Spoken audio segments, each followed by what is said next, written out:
বাইরে বের হলে বাচ্চারা শুধু এই রং বেরঙের পপকর্ন দেখে অস্থির হয়ে যায়। অল্প কয়েকটা পপকর্ন বেশ দামে কিনতে হয়। আসসালামু আলাইকুম, welcome back to my another cooking video. কেমন আছেন সবাই?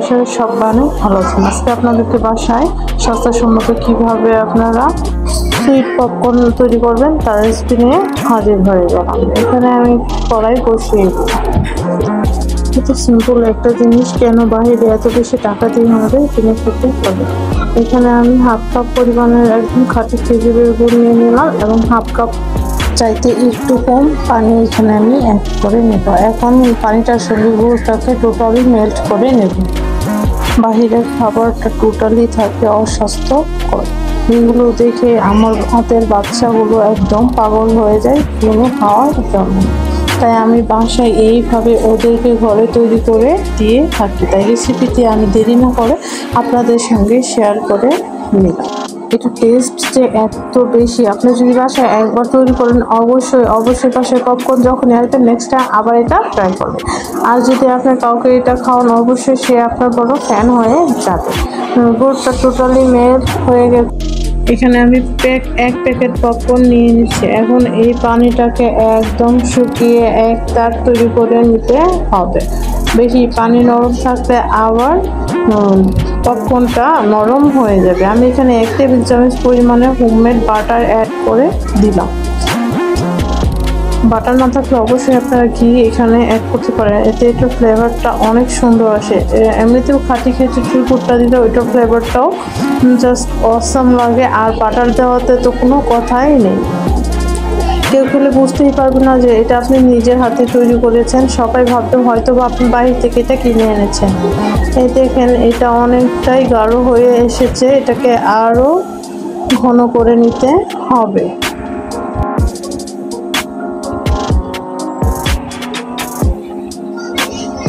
এখন একটু চেক করে নিব। এখনো সম্পূর্ণভাবে একটা হয়নি, সো এটাকে আমি আর একটু নেড়ে চেড়ে একটা তৈরি করে নেব। প্রায় 30 সেকেন্ডের মতো করার পর এটা একটা হয়ে গেছে। এখন আমি এটাতে অ্যাড করে দেব পপকর্ন। দিয়ে দেওয়ার সঙ্গে এটাকে নেড়ে চেড়ে সবগুলো পপকর্নের সঙ্গে মিক্স করে নেব। ফ্লেভারটা এত বেশি স্ট্রং ছিল যে এইটা আশেপাশে চারদিকেই ছড়িয়ে যায়।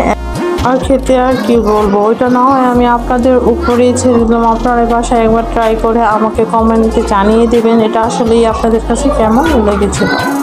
ভালো করে এটাকে মিক্স করে নেব যেন সবগুলো পপকর্নে ভালোভাবে এটা লেগে যায়।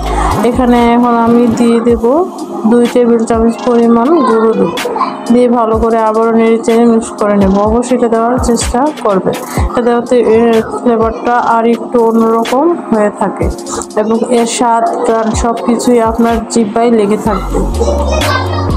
নেড়ে চেড়ে এখন আর বেশিক্ষণ নাড়াচাড়া করবো না। এখন এটাকে জাস্ট নেড়ে চেড়ে মিক্স করে এই বাটিতে সার্ভ করে দিলে তৈরি হয়ে গেল আমাদের মজাদার পপকর্ন।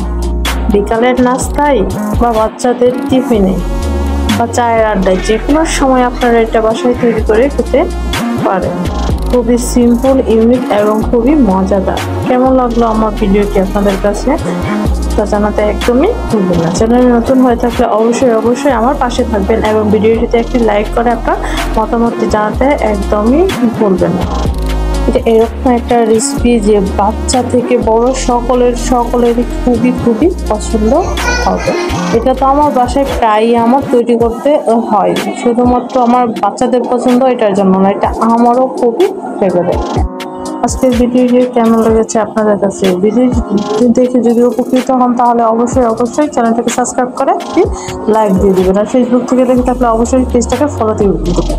আজকের মতো এই পর্যন্তই। আল্লাহ হাফেজ।